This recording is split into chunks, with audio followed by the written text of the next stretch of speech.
Good morning विद्यार्थियों। जो आज हम पढ़ने जा रहे हैं वो क्रिया के बारे में हम पढ़ेंगे। क्रिया वाक्य में किस प्रकार से प्रयुक्त होती है, हम पहचान कैसे कर सकते हैं उसकी, क्या क्रिया का होना वास्तव में आवश्यक है या नहीं आवश्यक है, क्या क्रिया के बगैर वाक्य सार्थक होगा या नहीं होगा। कई बातों की जानकारी हम आज के इस वीडियो में करने वाले हैं। चलिए क्रिया पर हम चलते हैं। मुख्य रूप से क्रिया क्रिया का सामान्य अर्थ होता है और वो हमारे पूर्व ज्ञान से जुड़ा हुआ है। किसी कार्य को करना या किसी कार्य का होना, अर्थात कोई भी वाक्य होता है तो कोई वाक्य उसमें कई बार क्रिया शब्द प्रयुक्त होता है, कई बार नहीं भी होता है। चलिए, क्रिया का होना अति आवश्यक है। क्रिया नहीं होगी तो वाक्य सार्थक अर्थ नहीं दे पाएगा। उदाहरण के तौर पर आप इनको देख लीजिए। पहले, महिलाएं मंगल गीत गा रही है, धोबी कपड़े धो रहा है। आप देखिए, धोबी कपड़े धो रहा है, ये धोना ये क्रिया, ये हमारे सामने यहाँ पर ये हमारे पास क्रिया है। तो आप देख रहे हो ना क्रिया, इस क्रिया को आप हटा दो थोड़ी देर के लिए। धो के बाद में जो शब्द है, गा के बाद में जो शब्द है, यहाँ से हटा दो, इसके बाद ही क्रिया होती है। यहाँ से हटा दो और इस दो को यहाँ से हटा दो। अब आप वाक्य को पढ़िए और आप वाक्य का अर्थ लीजिए। आप हम देखेंगे कि यहाँ पर हम वाक्य का कोई सार्थक अर्थ तो नहीं ले सकते हैं, क्योंकि क्रिया का होना आवश्यक है और क्रिया को ही हमने हटा दिया है। महिलाएं मंगल गीत, बस यहाँ तक हमारा वाक्य नहीं कहलाएगा। अगर वाक्य कोई सार्थक अर्थ नहीं दे रहा, उसका कोई सार्थक अच्छा अर्थ नहीं निकल रहा, तो फिर वाक्य कहाँ से होगा। वाक्य भी होता है, सार्थक शब्दों का मेल ही वाक्य होता है। अगर सार्थक शब्द नहीं है और वाक्य अपना पूर्ण अर्थ देता है, पूर्ण अर्थ नहीं दे रहा, तो फिर किस प्रकार का वाक्य वाक्य होगा ही नहीं वो। ये धोबी कपड़े, आगे पता नहीं धोबी कपड़े क्या करा, कपड़ों का क्या नहीं करा, खरीद रहा, पहन रहा, धो रहा, निचोड़ रहा, क्या करा, कोई पता नहीं है हमारे को, इसलिए वाक्य नहीं हो पाएगा। कहने का तात्पर्य, क्रिया की अनुपस्थिति में वाक्य अपना सार्थक अर्थ नहीं प्रकट कर पाएगा। तो एक बात हमें स्पष्ट है, हमने स्पष्ट कर ली, क्रिया का होना बहुत जरूरी है। देखिए विद्यार्थियों, आपको मैं सामान्य तौर पर बता देता हूँ। जो वाक्य क्रियाएं होती है वो कर्ता के द्वारा संपन्न होती है। कोई भी वाक्य होगा, कर्ता के द्वारा क्रिया संपन्न होगी। धो रहा, कौन धो रहा, ये वाक्य का कर्ता होता है, ध्यान रखना है इसका। ये वाक्य का कर्ता होता है। गा रही है, कौन गा रही है, महिलाएं, तो ये वाक्य का कर्ता है यहाँ पर हमारे सामने।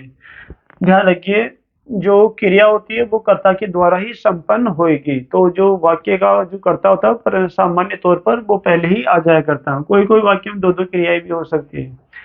सीमा और गीता गीत गा रही है, ऐसे भी हो सकती है। इससे ज्यादा भी क्रियाएं कर्ता हो सकता है, कोई जरूरी नहीं एक ही कर्ता हो वाक्य में। आइए हम चलते हैं इसकी परिभाषा की ओर। सामान्य परिचय में बिल्कुल क्रिया का मतलब ही होता है कोई कार्य करना, कोई क्रिया करना। इस प्रकार से ये सामान्य अर्थ है क्रिया का, कोई क्रिया संपन्न करना, कोई कार्य संपन्न करना, कोई व्यापार का होना। कहने का तात्पर्य, वे शब्द, वाक्य में प्रयुक्त वे शब्द जिनसे हमारे को किसी कार्य के होने या करने का ज्ञान होता है। सामान्य तौर पर परिभाषा के तौर पर मैं कहूंगा, वाक्य में प्रयुक्त वे शब्द जिनसे किसी कार्य के होने या किसी व्यापार के होने का या करने का हमें ज्ञान बोध होता है, तो वो हमारे पास क्या कहलाए, क्रिया हो जाएगी। वैसे सामान्य तौर पर हम परिचित है क्रिया की। वाक्य परिभाषा आप देख सकते हो। वाक्य में प्रयुक्त कोई शब्द या शब्द समूह भी हो सकता है, कोई जरूरी नहीं। ये शब्द समूह गा, रही, ये सब क्रिया है। ये रही हटा दोगे तो भी इस वाक्य का कोई अर्थ नहीं निकल पाएगा। महिलाएं मंगल गीत गा है, अब है को तो हम सीधा बोल नहीं सकते ना, इस रही को हटाकर नहीं बोल सकते, इसलिए ये भी इसकी सहायक क्रिया है, इसलिए ये शब्द समूह आया यहाँ पर। तो कोई शब्द समूह जिससे किसी कार्य के करने या होने का बोध होता है, बिल्कुल सीधी सी बात है, वो हमारे पास क्रिया कहलाती है। देखो एक शब्द आता है हमारे पास धातु। ध्यान रखना विद्यार्थियों, क्रिया के मूल रूप को ही धातु कहते हैं। धातु का होना अति आवश्यक है। क्रिया धातु से ही बनेगी, नहीं तो नहीं बन पाएगी। ये वाक्य के लिए जरूरी है, तो ये वाक्य का विधेय अंग होती है। देखो इस प्रकार से, ये मंगल गीत गा रही है, कौन सी क्रिया हो रही है, आपका जवाब होगा गाने की क्रिया हो रही है। गाना मतलब गाना। देखो अब यहाँ पर आ जाता, महिलाएं पढ़ रही है, तो यहाँ पर कौन सी क्रिया होगी, पढ़ने की, तो पढ़ना, पढ़ने की। उसी प्रकार खेलना, खेलने की क्रिया हो रही ना, तो खेलना। हंसना, चलना।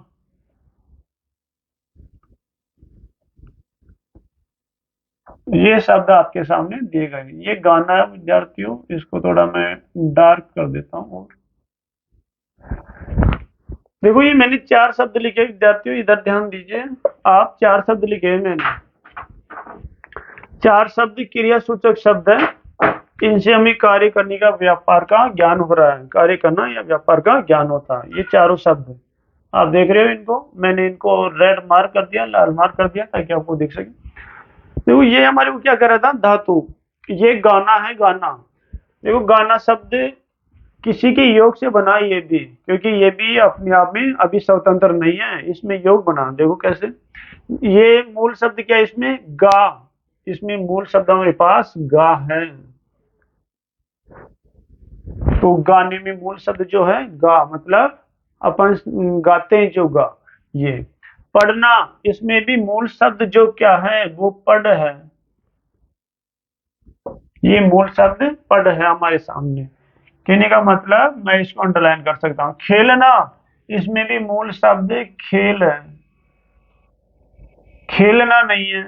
हंसना, हास्य मूल शब्द है इनमें। तो ऐसे ही और शब्द रहते हैं, रोना, देखना, चलना, मचलना, खिलना, मुस्कुराना, ऐसे शब्द होते हैं, बहुत सारे शब्द होते हैं जिनमें पीछे क्या लगा होता है, ना लगा होता है।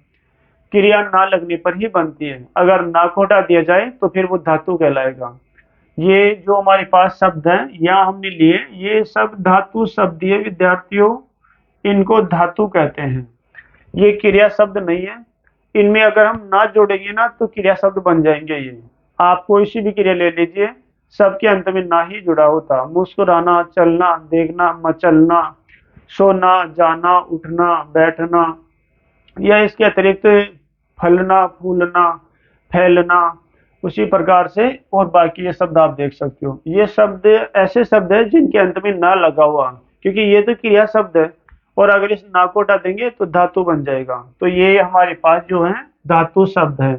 कहने का मतलब धातु की जो हमने हमें परिभाषा दी है, यहाँ देखो, क्रिया का मूल रूप धातु कहलाता है। तो ये क्रियाएं थी, हमें हमारे सामने ना लगी हुई तो क्रियाएं थी। ये तो क्रियाएं होती है, पढ़ने की क्रिया, गाने की क्रिया, खेलने की क्रिया, हंसना। तो बोलने में हम हंसना, खेलना, गाना बोलेंगे, इनको हंसने, खेलने, गाने, पढ़ने ऐसे नहीं बोलेंगे इनको। तो ये ऐसे ही तो कह रहा है, क्रिया का मूल रूप धातु कहलाता। तो ये तो क्रिया शब्द है, ये सारे क्रिया शब्द हमारे सामने, ये क्रिया शब्द है। क्रिया का मूल रूप धातु कहलाता। तो ये तो मूल रूप है, हमने ले लिया इनका निचोड़ कर, ना को हटाकर मूल रूप। अब इसकी ज्यादा टुकड़े नहीं हो सकते, बस यही टुकड़े होंगे अगर हमारे को धातु चाहिए होगी तो। क्रिया का मूल रूप धातु कहलाता है, बिल्कुल कहलाता। ये क्रिया का मूल रूप है। हमने इसको ना को हटा दिया, जो मूल शब्द था भाई पढ़ना, ये तो एक क्रिया है, इसमें मूल शब्द क्या, पढ़ है एक मूल शब्द। खेलना एक क्रिया है, इसमें मूल शब्द खेल है। गाना, ये मूल, ये तो क्रिया है, इसका मूल शब्द गा है, गा। गाना नहीं होगा विद्यार्थी, ध्यान रखना, गा होगा। ये पढ़ना, उसी प्रकार मुस्कुराना, तो उसमें मुस्कुराहट, मुस्काना, तो वो तो ना को हम हटा देंगे, और उसी प्रकार से खिलना, देखना, हंसना, इनमें ना को हटा देंगे हम, जो बचा हमारे पास धातु तत्व के रूप में आ जाएगा। बस ये तो कह रहा, क्रिया का मूल रूप धातु कहलाता है, ये मूल रूप धातु कहलाएगा। इनकी पहचान धातु के अंत में ना जोड़ने से होती है, बिल्कुल। हमें अगर धातु शब्द की पहचान करनी है तो क्रिया के अंत में ना जोड़ दो। अगर शब्द सार्थक अच्छा बन गया तो बस बिल्कुल धातु है वो, मान लीजिए आप। तो ये गा में ना जोड़ के देख लो, गाना बन गया, सही है बिल्कुल। पढ़ में ना जोड़ के देख लो, पढ़ना बन जाएगा। खेल में ना जोड़ के देख लो, खेलना बन जाएगा। उसी प्रकार से हंस में ना जोड़ के देख लो, हंसना बन जाएगा। अच्छा अर्थ दे रही, सब क्रियाएं बन जाएगी, मतलब कार्य होने वाली बात हो जाएगी। तो ये अंत में ना जोड़ने से, अगर हमारे को धातु के अंत में ना जोड़ देंगे तो क्रिया बन जाएगा। एक दूसरे का पूरक क्या आपस कहने का मतलब, धातु क्रिया के मूल रूप को धातु कहते हैं, जैसा कि हम यहाँ समझ चुके हैं। और अगर धातु के अंत में ना जोड़ दे तो क्रिया बन जाएगी, बस वही तो है। इसी को घुमाकर दोहराया गया, यहाँ ध्यान रखना। ये क्या कह रहा है, क्रिया वाक्य को पूर्णता प्रदान करती है, करेगी। हम पहले ये बात समझ चुके, पढ़ चुके। क्रिया से ही वाक्य पूर्ण होगा, वरना नहीं हो पाएगा विद्यार्थियों। इस ध्वनि की क्रिया को हटा दो, गाने की क्रिया को हटा दो, तो आप इनको हटाकर अब इनका अर्थ ग्रहण करो। इन वाक्यों का आप क्या अर्थ लोगे। धोबी कपड़े रहा है, क्या रहा है भाई, कोई मतलब नहीं है वाक्य का, कोई सार्थक अर्थ नहीं है। महिलाएं मंगल गीत रही है, क्या कर रही है, मंगल गीतों का क्या कर रही है, नहीं समझ में आ रहा कर रहा। तो वाक्य कोई अर्थ नहीं देगा। क्रिया का होना बहुत जरूरी है, नहीं तो नहीं दे पाएगा।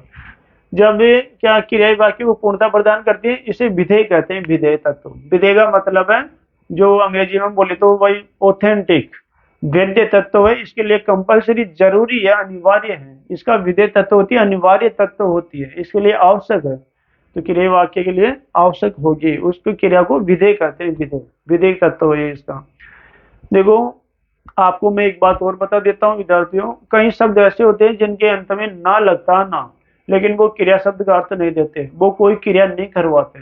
जैसे मेरे पास ये शब्द यहीं दे रखा, आप देख लो, अखिल सियाना है।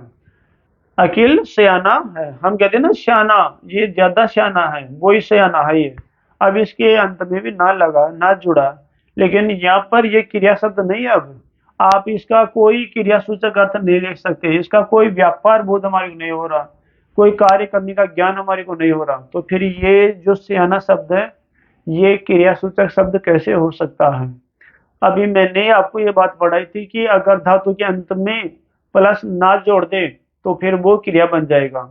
ठीक है, सभी धातु के अंत में ना जुड़ेगा क्रिया बनेगा, लेकिन ये भी ध्यान रखना सब जो सारे शब्द जिनके ना लगा हुआ वो भी क्रिया शब्द नहीं है, वो लगने वालों की लगेगा ना, हर किसी के तो नहीं लगेगा वो भी। तो ये सियाना शब्द क्रिया वाला नहीं है। राजा एक आंख से काना है, ये काना है, ये कोई क्रिया नहीं है, ये तो बस एक हमारे को दिया गया शब्द, वही काना है वो, ये तो संज्ञा शब्द है। तो ध्यान रखिए विद्यार्थियों, क्रिया का ज्ञान होना आवश्यक है। अगर क्रिया का मालूम नहीं चला हमारे को, क्रिया का अर्थ ये नहीं देता शब्द जिसमें ना लगा हुआ है, कोई क्रिया शब्द नहीं है वो, इस बात का आप ध्यान रखना। चलो आगे हम देखते हैं। ये ऐसे ही कह रहा था, नोट लगा के मैंने लिखा था इसको ताकि आप इस बात को समझो, क्योंकि कई बच्चे जो पहली बार क्रिया को पढ़ रहे कर रहे वो ना शब्द से समझ रहे थे भाई वो क्रिया शब्द ही है। नहीं, जिन शब्दों से किसी कार्य या व्यापार का बोध नहीं होता है, व्यापार वही होता है कोई कार्य गतिविधि करना, वही व्यापार होता है, आप इसको अन्य अर्थ में नहीं ले। जिन शब्दों से किसी कार्य, या ही तो लगाया है, या का मतलब या तो ये या ये एक ही अर्थ में प्रयुक्त होते हैं दोनों। जिन शब्दों से किसी कार्य व्यापार का बोध नहीं होता है, नहीं होगा, ध्यान रखना, होगा नहीं, शब्द के अंत में ना लगने पर भी क्रियापद नहीं कहला सकते, नहीं कहलाएंगे, यह बात हम आपको बता चुका, ऐसे शब्द क्रियापद नहीं कहलाएंगे। चलो ये दोनों उदाहरण आपके सामने।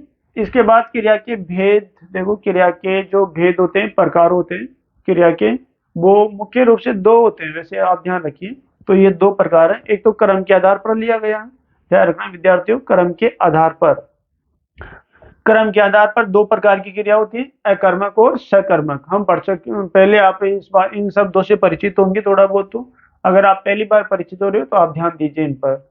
क्रम के आधार पर क्रिया अकर्मक और सकर्मक, मतलब एक वाक्य ऐसा होता है जिसमें कर्म नहीं आएगा, उसमें एक वाक्य ऐसा होगा जिसमें कर्म आएगा। ये हम इनको जब पढ़ेंगे इन प्रकारों को उस समय अच्छे तरह स्पष्ट करेंगे। अभी आप सिर्फ इसके ये ध्यान रखो क्रिया के भेद। इसके बाद दूसरा भेद है प्रयोग या रचना के आधार पर भी क्रिया होते हैं, क्रिया के भेद होते हैं। तो एक प्रकार दूसरा ये है, एक पर दो क्रिया के दो ही भेद होते हैं, क्रम के आधार पर और प्रयोग के आधार पर। फिर ये इनके प्रकार दे दिए, टाइप दे दिए, भेद दे दिए इनके। तो ये ध्यान, प्रयोग रचना के आधार पर क्रिया 8 प्रकार की होती है विद्यार्थियों, ये 8 प्रकार की होती है, वो 2 प्रकार से होती है, ये 2 प्रकार से। तो ये नीचे दे रखे हैं, इनको आप देख सकते हो। पहली संयुक्त क्रिया, बिल्कुल प्रयोग या रचना के आधार पर क्रिया के जो भेद होते हैं 8 प्रकार की होती है। 8 में पहली प्रकार संयुक्त क्रिया, दूसरी प्रेरणार्थक क्रिया, तीसरी पूर्वकालिक क्रिया, 4 नंबर पर नाम धातु क्रिया, और 5 नंबर पर सजातीय क्रिया, और 5 नंबर 6 नंबर पर सामान्य क्रिया, और 7 नंबर पर ये ये अपन भूल गए थे, 6 नंबर पर अनुकरणात्मक क्रिया, ये यहाँ रह गई थी, और 7 नंबर पर सामान्य क्रिया, और 8 नंबर पर सहायक क्रिया, ये यहाँ पर आया नहीं था तो मैंने इसको ऊपर डाल दिया, सहायक क्रिया। ये इसके 8 प्रकार, रचना या प्रयोग के आधार पर क्रिया के भेद होते हैं, वो 8 प्रकार के होते हैं। हम ये पढ़ेंगे, एक एक पढ़ेंगे हम सब, और ये सब आपको समझ आई जाएगी। तो ये अभी आप इतना देखिए, क्रिया के भेद जो होते हैं 2 प्रकार, क्रम के आधार पर, प्रयोग या रचना के आधार पर। इसके बाद हम चले क्रम के आधार पर। क्रम के आधार पर जो क्रिया होती है वो किस प्रकार से अकर्मक और सकर्मक में प्रयुक्त होती है। पहला अकर्मक क्रिया और दूसरा सकर्मक क्रिया। हमारे सामने दो इसके भेद थे। क्रम के आधार पर क्रिया के भेद, जो हम क्रम के आधार पर क्रिया का भेद पढ़ रहे थे पहला, उसके आधार पर इसके भी दो भेद होते हैं। पहला हम विस्तार से देखते हैं। इसमें क्या होता है, अकर्मक क्रिया पहले दे रखा वो नाम से हमारे को पता चल रहा है अकर्मक क्रिया है वो कि इसमें मतलब कर्म की ज्यादा प्रधानता नहीं होगी, इसमें कर्म प्रधान नहीं होगा। फिर होगा कौन, फिर कर्ता होगा। क्रिया दो पर ही तो आश्रित होती है, एक तो कर्म पर, दूसरी कर्ता पर आश्रित होती है। तो ये तो अकर्मक है, पहले उपसर्ग का प्रयोग करके कर्म को इसको गौण कर दिया गया, तो यह कर्म की प्रधानता नहीं पाई जाएगी। ध्यान रखिए, बिल्कुल परिभाषा, इसमें हमें ज्यादा उलझने की कोई जैसी कोई बात नहीं। जिस क्रिया का फल कर्म पर न पढ़कर वाक्य के कर्ता पर पड़ता है, बिल्कुल जो क्रिया होती है वो सीधा ना वाक्य के कर्ता से संबंध रखती है, यहाँ पर कर्म से कोई मतलब नहीं होता। पहली बात तो उसमें कर्म आएगा नहीं, और संभवतः अगर मान लीजिए कोई पूरक रूप में ऐसे प्रयुक्त भी होता है लेकिन क्रिया का संबंध कर्ता से ही होगा, पहले तो कर्म आएगा ही नहीं, क्योंकि यह कर्मक क्रिया है। यहाँ पर आप उदाहरण में देख सकते हो, शिवा जोर जोर से रो रहा है, राम हंसता है। दो वाक्य हमारे सामने प्रयुक्त किए हैं, दोनों में आप क्रिया को देख लीजिए। क्रिया कौन सी हो रही है, रोने की, रोना, रोने की क्रिया यहाँ पर हो रही है, यहाँ पर हंसने की क्रिया हो रही है।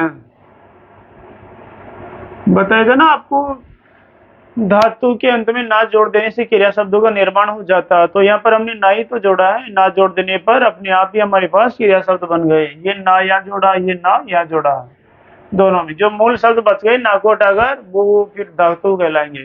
क्रिया का मूल रूप ही तो धातु कहलाता, तो फिर वो मूल रूप में आ जाएंगे अपने ना को हटा देने के बाद। यहाँ पर देखिए, जो रोने की क्रिया हो रही है वो किसके द्वारा संपन्न हो रही है, शिवा के द्वारा। यहाँ पर इस क्रिया का जो कर्ता है वो शिवा है, किसी भी प्रकार से क्रिया का जो संबंध है वो शिवा से ही लिया गया है यहाँ पर, और कोई वजह है नहीं यहाँ पर क्रिया के संपन्न होने में। तो आप दूसरे उदाहरण में भी आप देख सकते हो, राम हंसता है, हंसता कौन है, क्रिया का कर्ता राम ही है यहाँ पर भी, और यहाँ पर जो हंसने की क्रिया वो किसी भी प्रकार से राम से ही जुड़ी हुई है। तो यहाँ पर विद्यार्थियों ध्यान देने की बात यह है, हमारे पास कोई भी कर्म सूचक शब्द का प्रयोग नहीं किया गया है, सीधा जो क्रिया को करने वाला उससे सीधा संबंध है इसका, और हर प्रकार से किसी भी प्रकार से संबंधित है तो वो कर्ता से ही संबंधित है। तो ध्यान रखिए विद्यार्थियों, इसमें कर्म की प्रधानता नहीं होगी। अकर्मक क्रिया जिसको हम कहेंगे, जिस क्रिया का फल कर्म पर न पढ़कर वाक्य के कर्ता पर पड़ता है। बिल्कुल यहाँ पर जो ये क्रिया हो रही है इसका जो कार्य क्षेत्र है वो सिर्फ शिवा से ही जुड़ा हुआ है, कर्ता से ही जुड़ा हुआ है। यहाँ पर जो क्रिया हो रही है इसका कार्य क्षेत्र और इसका जो लगाव है, इसका संबंध वो राम से ही है, बाकी यहाँ पर हमारे पास कर्म है भी नहीं है। तो विद्यार्थियों ये क्रियाएं अकर्मक क्रियाओं के उदाहरण है जिनमें कर्म की कोई प्रधानता नहीं है। दूसरा यहीं पर सकर्मक क्रिया का हमारे को दिया है, आप देख सकते हो सकर्मक क्रिया में क्या होता है, स प्लस कर्मक, स उपसर्ग की प्रधानता है। स उपसर्ग कभी भी नकारात्मक अर्थ में प्रयोग नहीं होता है, ये अ उपसर्ग है, अ उपसर्ग का प्रयोग हमेशा नकारात्मक अर्थ में होता है, मतलब विपरीत कर देगा, असफल कर देगा, उसी प्रकार से अपराजित कर देगा, उसी प्रकार से कई शब्द है जो अ उपसर्ग लगाते ही विपरीत शब्द बन जाएंगे उनके। लेकिन यहाँ पर स लगा, स हमेशा सकारात्मक अर्थ में प्रयोग होता, परिवार से परिवार, ठीक है ना। तो यहाँ पर कर्म से कर्म, कर्म के साथ में, मतलब यहाँ पर फिर कर्ता प्रधान नहीं होएगा, मतलब वाक्य का कर्ता नहीं प्रधान होगा, कर्म की ज्यादा प्रधानता, तो ये कर्म यहाँ पर प्रधान रहेगा। वे क्रियाएं जिनका फल कर्ता पर न पढ़कर कर्म पर पड़ता है, कर्म ही रहेगा, बिल्कुल कर्म वाली है, सकर्मक। कर्म के न होने पर, कर्म का अभाव होने पर ये क्रियाएं अपना स्पष्ट अर्थ व्यक्त नहीं कर पाती है, नहीं कर पाएगी। बिल्ली दूध पीती है, अपने पास उदाहरण है, वाक्य में बिल्ली क्रिया का कर्ता है और पीती है यहाँ पीना क्रिया है, और दूध, दूध यहाँ पर कर्म है, क्योंकि बिल्ली का जो लक्ष्य है वो दूध पर टिका हुआ है, बिल्ली का जो कर्म करना उसकी नजर जो है वो दूध पर टिकी हुई है। ध्यान रखिए विद्यार्थियों, अगर मैं यहाँ पर दूध शब्द को हटा दूंगा तो बिल्ली पीती है, पढ़ने वाले को ये नहीं समझ में आ पाएगा पीती है तो क्या पीती है, इसलिए कर्म का आना अति आवश्यक है। कर्म का अभाव होने पर यह क्रिया अपना स्पष्ट अर्थ उच्चारण नहीं दे पाएगी। ये पंक्ति जो लिखी गई है इसीलिए लिखी गई है, कर्म के न होने पर, कर्म का अभाव होने पर ये क्रिया अपना स्पष्ट अर्थ व्यक्त नहीं कर पाई। नहीं कर पा रही, बिल्ली पीती है, क्या पीती है नहीं पता चल रहा, अब इसका स्पष्ट अर्थ नहीं हो पाएगा।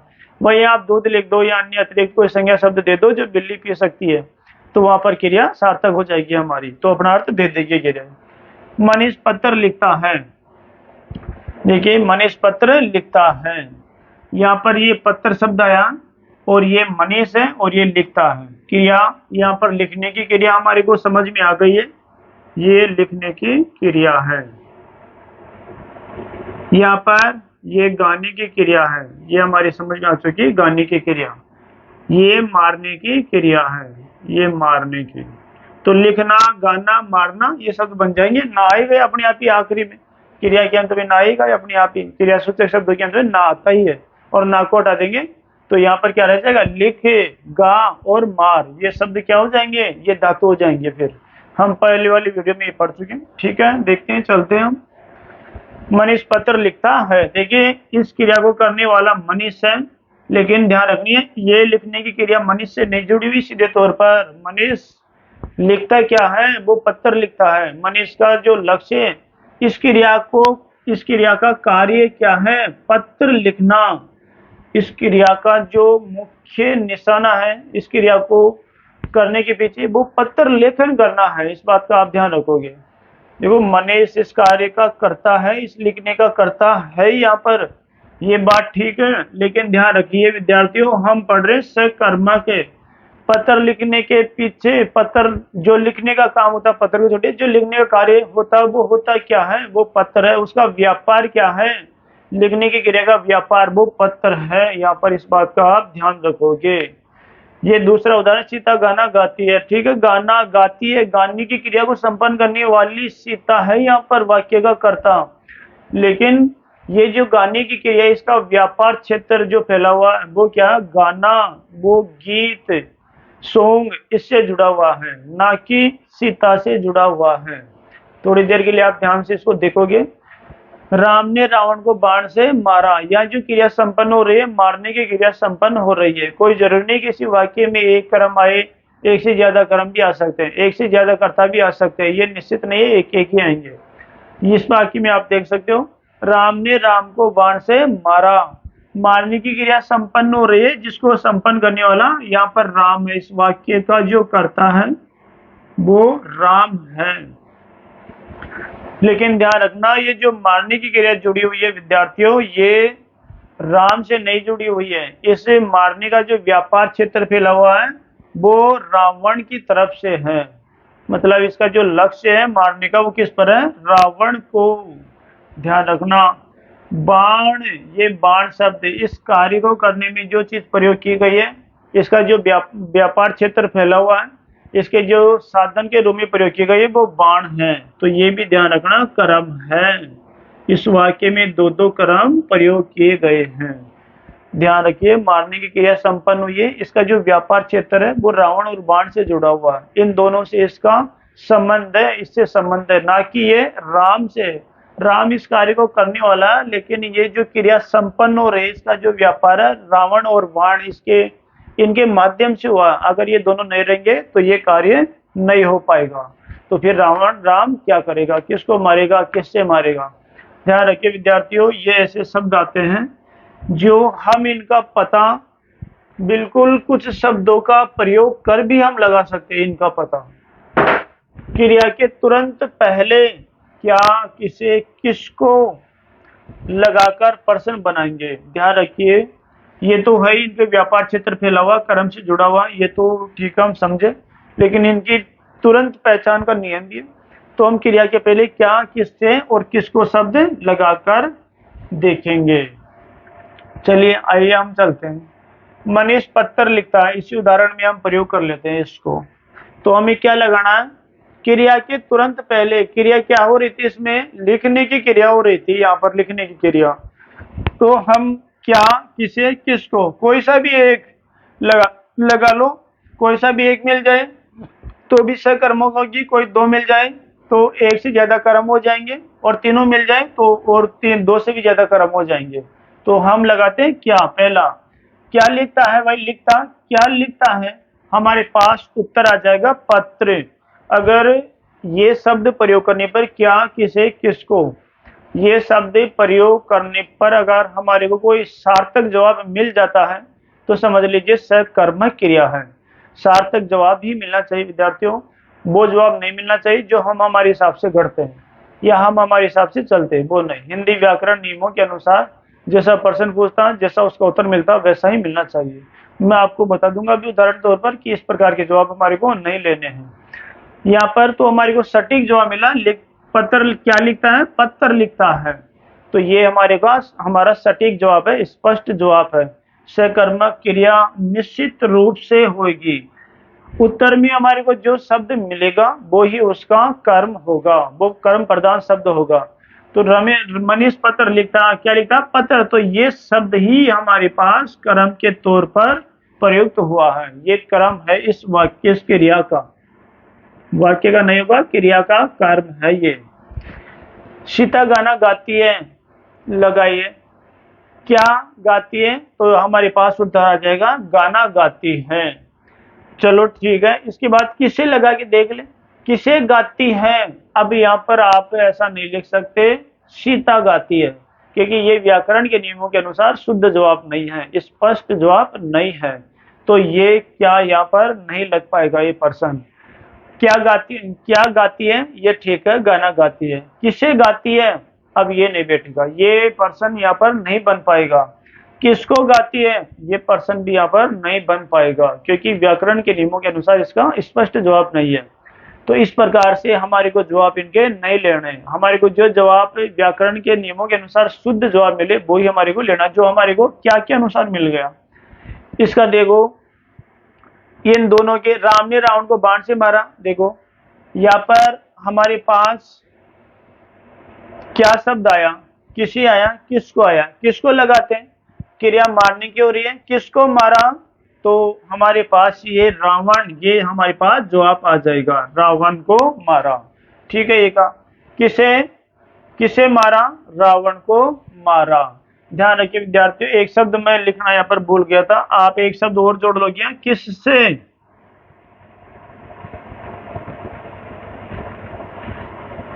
अगर ये शब्द भी इसको आप इनके बराबर में लिखना, इसको बराबर में समझना, क्या, किसे, किसको, किससे। ठीक है, ये शब्द इसके बराबर में चार शब्द हैं, तो हम इसको किससे मारा, तो हमारे को उत्तर मिल जाएगा बाण से मारा। तो ये भी ध्यान रखना विद्यार्थियों, ये शब्द भी इन्हीं में आता और इसका जवाब हमारे को मिल गया। तो यहाँ पर किसको मारा, रावण को, किससे मारा, बाण से। इन दो का जवाब नहीं मिला। अब हमारे को कोई निश्चित नहीं, हमारे पास एक ही क्रम वाक्य में दो क्रम हो सकते हैं। अगर यहाँ दो जवाब मिल गए तो दो क्रम, अब ये मिल गए यहाँ पर, ये बाण और रावण, ये दो जवाब, क्योंकि मारने का जो यहाँ पर व्यापार है वो रावण और बाण से जुड़ा हुआ है, क्योंकि ये लक्ष्य चीजें, ये लक्ष्य रहे, लक्ष्य केंद्रित रहे दोनों चीजें, रावण व बाण। बाकी इनको करने वाला जो है वो राम है, लेकिन यहाँ पर ध्यान रखना मारने का जो व्यापार क्षेत्र जुड़ा हुआ वो रावण और बाण से जुड़ा हुआ है, तो वहां पर कर्म ये राम नहीं हो सकता। वैसे भी जो पहला वाला शब्द होता है वो तो कर्ता ही होता है वाक्य का मुख्य रूप से, और अगर कोई संज्ञा शब्द है तो वो तो अनिवार्य रूप से उसका कर्ता ही होगा। तो देखिए व्यक्तिवाचक संज्ञा शब्द जो होते हैं पहले आते जो, तो इनको आप ध्यान रखिए, ये वाक्य के कर्ता ही होते हैं। तो इस प्रकार से विद्यार्थियों आप इनको लगाकर निकाल, यानी उदाहरण और दे रखिए, आप नीचे भी देख सकते हो। क्रिया के तुरंत पहले, ये ठीक है हमने कर लिया। संगीता नाटक देख रही है, उत्तर लिखेंगे, हम प्रश्न बनाएंगे क्या, किसे, किसको, क्या देख रही है, किसे देख रही है, किसको देख रही है। तो क्या देख रही है, नाटक, उत्तर मिल गया, एक नंबर में मिल गया हमारे को क्या में। ठीक है, किसे देख रही है, अब हम ऐसा नहीं कह सकते नाटक को देख रही है, नहीं, ये गलत है, हम इसका उत्तर हम जो दे रहे हैं वो गलत दे रहे हैं, हम ऐसा नहीं दे सकते।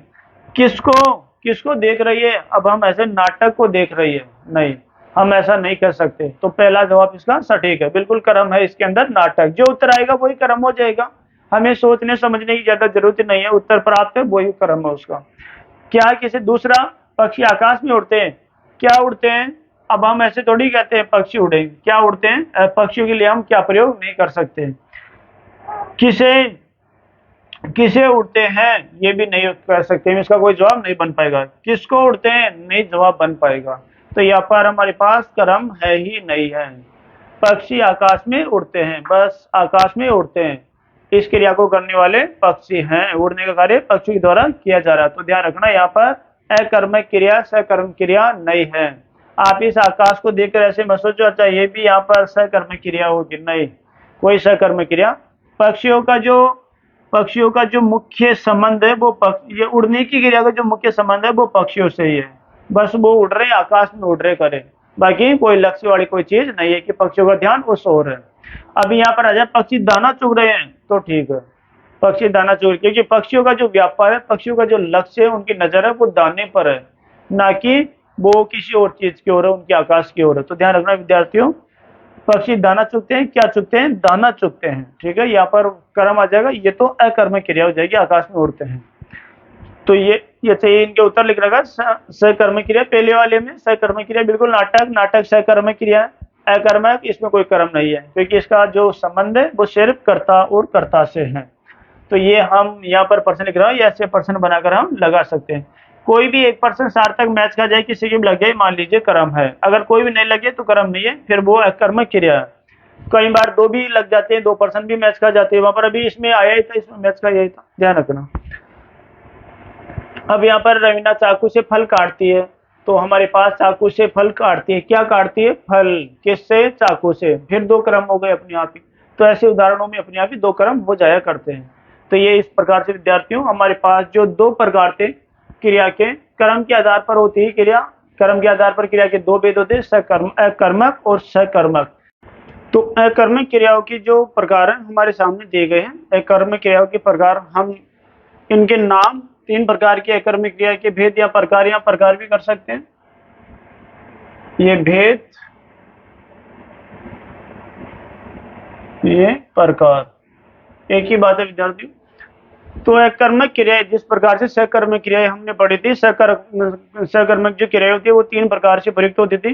तो यहाँ पर अकर्मक जो क्रियाएं वो भी 3 प्रकार से ही प्रयुक्त होती है।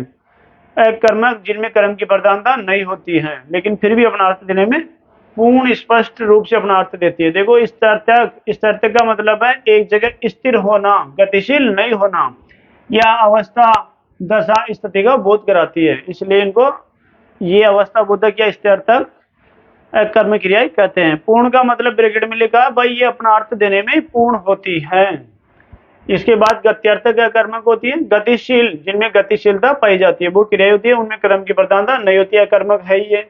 अपूर्ण अकर्मक, कोई कर्म की प्रधानता होगी नहीं, लेकिन होती भी अपूर्ण है ये क्रियाएं। चलिए, ये इसके 3 प्रकार थे। इन प्रकारों का जो विस्तृत विवेचन है हमारे को सामने बोर्ड पर दिया हुआ है। स्थिरतक अवस्था बोधक अकर्मक क्रिया, जैसा कि हमारे को नाम से पता है, ऐसी क्रियाएं जो अपनी जगह स्थित हो, जिनमें गतिशीलता या चंचलता का भाव नहीं पाया जाता हो, या फिर वो क्रिया हमारे को किसी अवस्था, कोई दशा, कोई स्थिति के बारे में बताती हो कि क्रिया किस प्रकार से हो रही है, ये बताती हो। आइए देखिए, ऐसी क्रियाएं जिनमें अर्थ की अभिव्यक्ति हेतु, मतलब जिनमें सार्थक अर्थ की अभिव्यक्ति हेतु किसी कर्म या पूरा कर्म की जरूरत नहीं होती है।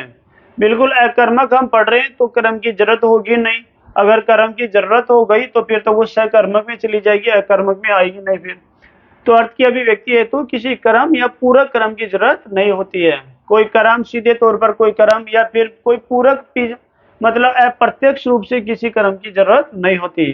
कर्म रहित, कर्महीन होने के साथ कर्ता की स्थिति, अवस्था, दशा की बोधक होती है ये क्रियाएं। चलिए यहाँ पर देखिए आप उदाहरण को, जैसे सोना, हंसना, रोना, होना, इसी श्रेणी की क्रियाएं हैं। देखिए सोना, ये सोना स्लीप, मतलब जो हम नींद लेते हैं उस सोने की बात की गई है यहाँ पर। तो ये ऐसी क्रिया जो स्थिर तक अपनी जगह एक जगह स्थित हो जाता है मनुष्य इस क्रिया में, तो ये सोने की क्रिया। ये हंसना रोना, ये तो गतिशील क्रिया हो गई। तो ये है ना जो अवस्था, दशा, स्थिति का ज्ञान करवाती है हमारे को, ये दे रखा है यहाँ पर, स्थिति, अवस्था, दशा का ज्ञान करवाती है कि किस प्रकार से करता है कि स्थिति, दशा और अवस्था है। ये क्रियाएं इसी श्रेणी की क्रियाएं होती हैं स्थिरतक या अवस्था बोधक क्रियाओं में। देखो उदाहरण यहाँ पर आ जाइए आप मुख्य रूप से, ये राम का बगीचा है, ये हमारे सामने एक वाक्य है, ये राम का बगीचा है। अब यहाँ पर क्रिया की बात करें, क्रिया तो कोई आ ही नहीं रही, इसमें कोई क्रिया होने का ज्ञान ही नहीं हो रहा हमारे को, लेकिन फिर भी यहाँ क्या लिख रखा? स्थित होने का भाव। इसमें कोई क्रिया नहीं है, लेकिन किसी चीज के एक जगह स्थित होने का भाव जरूर दिया गया है, तो इसीलिए ये स्थित्यर्थक क्रियाओं की श्रेणी में आती है कि एक जगह स्थित है, वो स्थिर है। इसके बाद महेश जोर जोर से रो रहा है। यहाँ पर कर्ता की स्थिति के बारे में बताया गया कि वो जो क्रिया हो रही ना, रोने की जो क्रिया हो रही है, रोने की स्थिति बताई गई है कि जोर जोर से रो रहा है।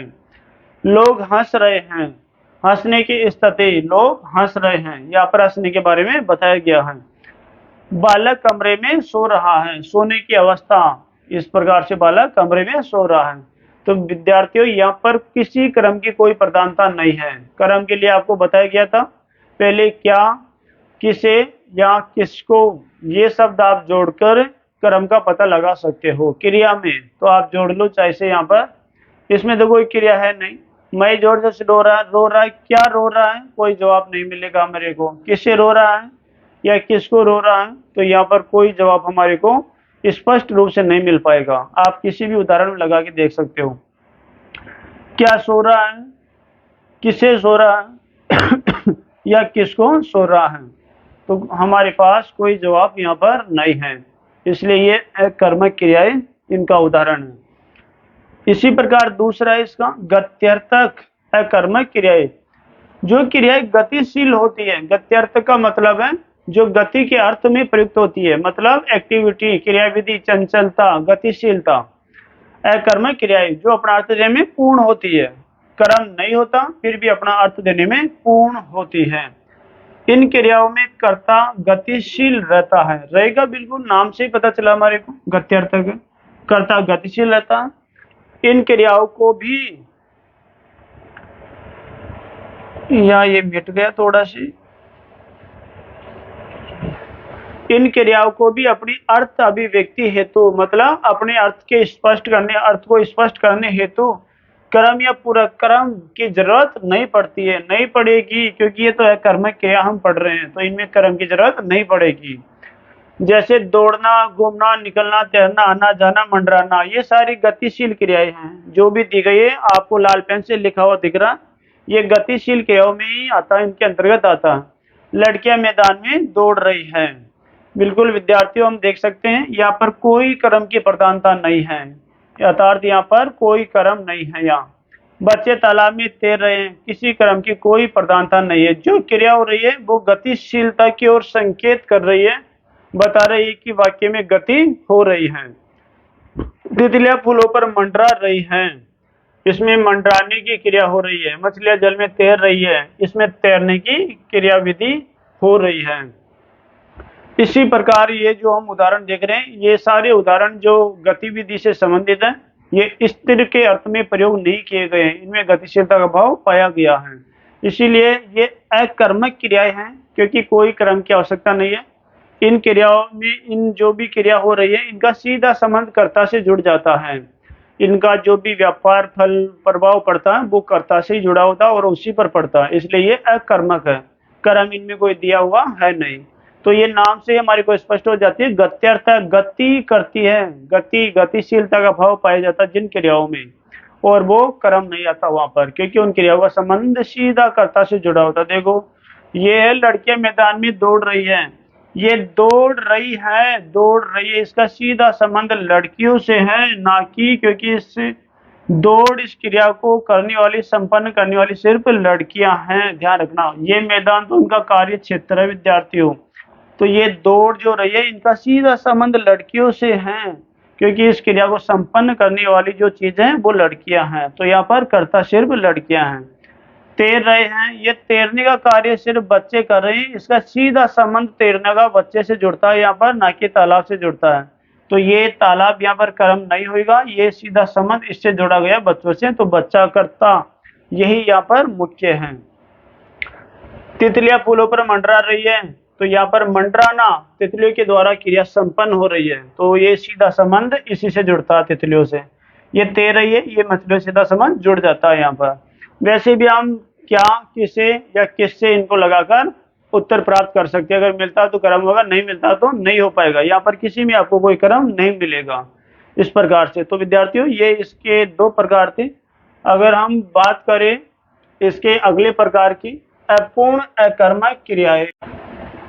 तीसरा प्रकार इसका जो दिया, देखिए अपूर्ण अकर्मक क्रियाएं होती है, ये अपूर्ण होती है अकर्मक क्रिया। अकर्मक क्रिया तो हम पढ़ रहे हैं, अकर्मक क्रिया का प्रकार तो हम पढ़ ही रहे हैं, इसलिए अकर्मक कर्म की प्रधानता नहीं होगी, ये तो है।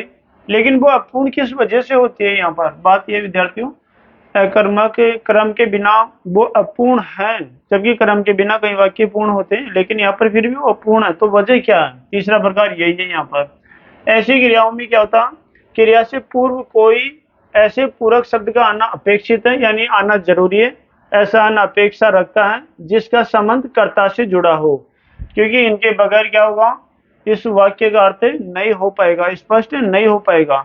इसलिए इन क्रियाओं में क्या होता है, कर्ता से संबंध रखने वाले किसी ऐसे पूरक शब्द का आना जरूरी है, ताकि वो उसके अर्थ को स्पष्ट कर दे, वाक्य के अर्थ को स्पष्ट कर दे। यहाँ पर देखिए विद्यार्थियों, इन्हें अपूर्ण नाम, इसलिए इसको छोड़ दिया थोड़ी देर के लिए, पहले यहाँ पर आ जाइए। महेश बहुत चालाक निकला, इसको देखिए, तो महेश बहुत चालाक निकला। देखिए विद्यार्थियों, मैं आपको एक सीधे तौर पर बता देना चाहूंगा, अकर्मक क्रियाएं हम पढ़ रहे हैं तो क्रम की प्रधानता कभी भी नहीं हो सकती इन क्रियाओं में।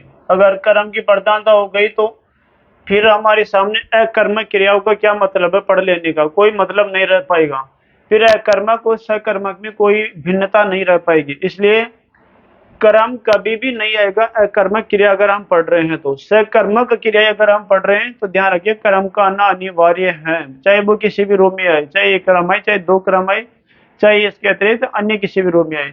तो यहाँ पर देखिए, आपको बताया गया था पहले क्या, किसे या किसको, इन शब्दों का प्रयोग करके, क्रिया के साथ इन शब्दों का प्रयोग करने पर जो अगर हमारे को स्पष्ट उत्तर मिलता है तो कर्म की प्रधानता होगी। यहाँ पर लगाते हैं क्या, ये क्रिया निकला, क्या निकला, अब आप ये जवाब में दोगे चालाक निकला। देखिए इसका उत्तर ऐसे नहीं निकल सकता है, क्या निकला, चालाक निकला, ये कोई जवाब नहीं होता, हम इसको ऐसे नहीं बोल सकते, तो ये स्पष्ट उच्चारण नहीं है इसका। मेरा भाई वकील है, क्या है, वकील, ये कोई चीज थोड़ी है, क्या है कोई मतलब कोई चीज पड़ी है, क्या है उसमें, ये आदमी है और आदमी के लिए क्या है, हम ऐसे शब्दों का प्रयोग नहीं कर सकते। शायद आप अपने बोलने के हिसाब से इनको सही समझो, लेकिन व्याकरण नियम के अनुसार ऐसा बोलना ठीक नहीं है। क्या शब्द वस्तु के लिए आता है, कोई चीज के लिए आता है, ना कि आदमियों के लिए आ रहा, वो वकील के लिए आ रहा। तो यहाँ पर इस प्रकार से पूछना कि क्या है, वकील है, तो ये सार्थक नहीं है। मैं बड़ा होकर इंजीनियर बनूंगा, यहाँ पर ये हम पर्सन लगाए, क्या बनो, क्या बनेगा, तो यहाँ पर इंजीनियर हमारे पास उत्तर भले ही आ जाता है, लेकिन वो एक शुद्ध उच्चारण के तौर पर हमारा जवाब नहीं हो सकता।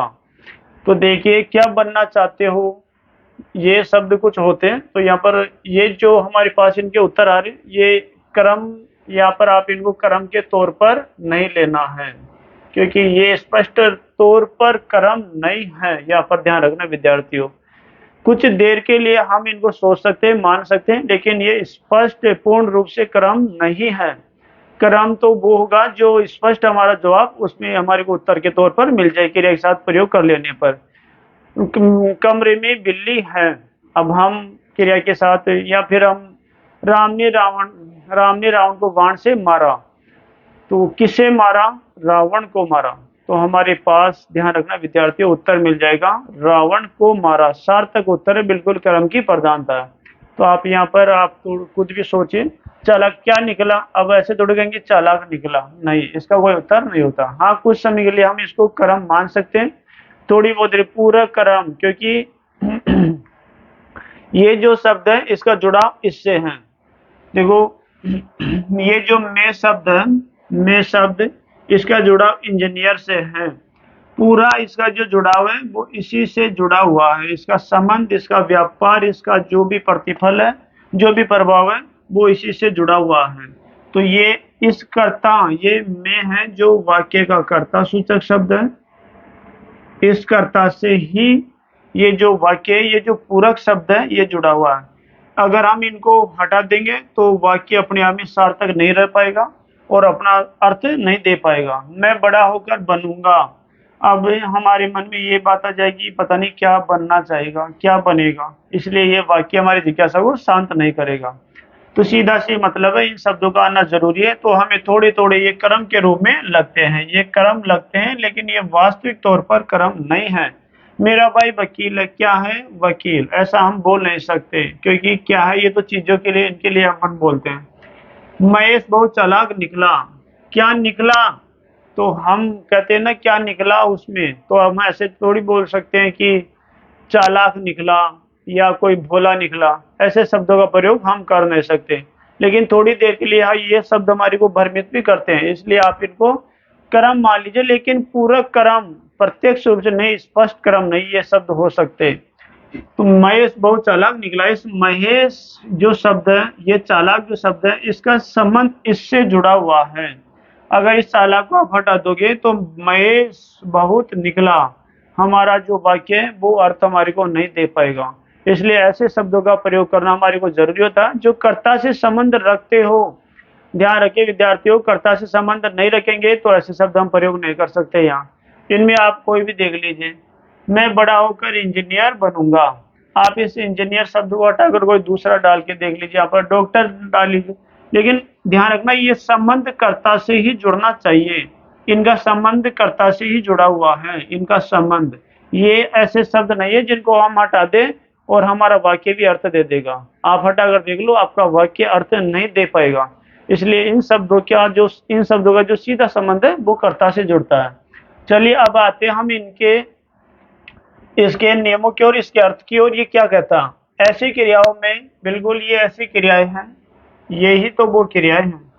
ऐसी क्रियाओं में क्रिया से पूर्व, क्रिया से पहले, बिल्कुल क्रिया से पहले, ये हर बार ही क्रिया से पूर्व कोई ऐसे पूरक शब्द का आना। पूरक शब्द ये बिल्कुल आपको बता दिया गया पहले, ये पूरक शब्द है इनका, बस इनका अनुपूरक है। ऐसे पूरक शब्द का आना अपेक्षित है, उम्मीद रखता, आशा रखता, जिसका संबंध कर्ता से हो, कर्ता से जुड़ा हुआ है, क्योंकि ये क्या है, यही है, ये क्या है, ये इससे जुड़ा हुआ। मैं इंजीनियर, ये दोनों जुड़े हुए हैं। इन्हें अपूर्ण नाम इसलिए दिया गया, बिल्कुल अपूर्ण है, कर्म कर्म नहीं है वाक्य में, लेकिन वो पूरा तो होना चाहिए ना, लेकिन ये अपूर्ण है किसके बगैर? उस शब्द के बगैर जो पूरक रूप में यहाँ पर आया है। तो ये शब्द ही, ये लाल लाइनें खींची हुई है, ये शब्द ही वो शब्द है जो क्या है, पूरक तौर पर आए हैं। इनको अपूर्ण इसलिए दिया गया क्योंकि पूरक शब्द के बिना इनका अभिप्राय स्पष्ट नहीं होता, नहीं होगा। आपको बता दिया गया, इनको हटा के देख लो आप प्रत्यय को, इनका कोई अर्थ स्पष्ट नहीं हो पाएगा। इसलिए ये ऐसे शब्द है, इनका आना जरूरी है। ये पूरक, इसके पूरक के तौर पर आते हैं, इसके पूरक है, ये स्पष्ट रूप से, पूर्ण रूप से कर्म नहीं है, पूरक कर्म ही मान लीजिए आप इनको थोड़ी देर के लिए, तो इनका होना बहुत जरूरी है। इस प्रकार विद्यार्थियों, जो ये हमारा अकर्मक क्रियाओं का तीसरा प्रकार था, वो तीसरा प्रकार आपके सामने है, और ये तीनों प्रकार इसके पूरे होते हैं। तो सकर्मक क्रिया की जो भेद थी हमारे सामने, वो तीन प्रकार से थे। सकर्मक क्रिया, एक कर्मक, द्विकर्मक और एक अपूर्ण सकर्मक क्रिया। देखिए विद्यार्थियों, इनके प्रकार इसलिए तीन प्रकार, क्योंकि कई बार वाक्य में जो क्रिया के साथ कर्म का आगमन होता है वो एक प्रकार से ही होता है, एक ही कर्म आता है। कई बार क्रिया के साथ में दो कर्म भी प्रयुक्त हो जाते हैं और हम उन्हें देखते हैं। कई बार होता ये हो कि क्रिया के साथ कर्म का आगमन होता है, चाहे वो एक रूप में चाहे दो रूप में आता हो, लेकिन उसके बाद भी वो वाक्य अपना पूर्ण अर्थ नहीं दे पाता, लगता है कोई अन्य शब्द की आवश्यकता उसको पूरा करने में। इस प्रकार से इसके तीन प्रकार बांटे गए हैं। बात करें हम पहले प्रकार की, एक कर्मक क्रिया। उस क्रिया के साथ में एक ही कर्म का आगमन होता है, दो कर्म कभी भी नहीं आएंगे। सामान्य तौर पर ऐसी सकर्मक क्रियाएं जिनके साथ एक कर्म का आगमन होता है, और वो एक क्रम आने के साथ ही अपना अर्थ अच्छी तरह प्रकट भी कर देती है। देखिए, राम बाजार जाता है, राम बाजार जाता है, राम खेलता है। तो ये ऐसी क्रियाएं जिनमें क्या है, हमारे पास कोई कर्म की प्रधानता नहीं है। लेकिन ध्यान रखिए, यहाँ पर हम सकर्मक क्रिया पढ़ रहे हैं, कर्म का आगमन होना चाहिए। अगर कर्म ही नहीं आएगा तो फिर सकर्म क्रिया कहाँ से रहेगी? तो क्रिया तो सकर्मक आएगी ही। सकर्मक क्रिया की जो भेद होते हैं वो तीन प्रकार से होते हैं, बिल्कुल ये आपके सामने स्पष्ट है तीनों प्रकार। पूर्ण एक कर्मक क्रिया, पूर्ण है अपने आप में, एक क्रम आने के बाद में वो क्रिया। जो सकर्मक क्रिया अपने साथ एक क्रम लेकर आती है और एक क्रम के साथ अपना अर्थ प्रकट कर देती है। बिल्कुल वही परिभाषा जो ये कह रहा, इसके अंदर ही ये परिभाषा छुपी हुई है। ठीक है, राम कहानी लिख रहा है, राम कहानी लिख रहा है। हमारे को कर्म वाली क्रिया ही पढ़ना, अकर्मक क्रिया नहीं पढ़नी है। आप इस बात पर विशेष ध्यान रखोगे। स हमेशा सकारात्मक अर्थ में ही प्रयुक्त होता है, नकारात्मक अर्थ में स कभी भी प्रयुक्त नहीं होता।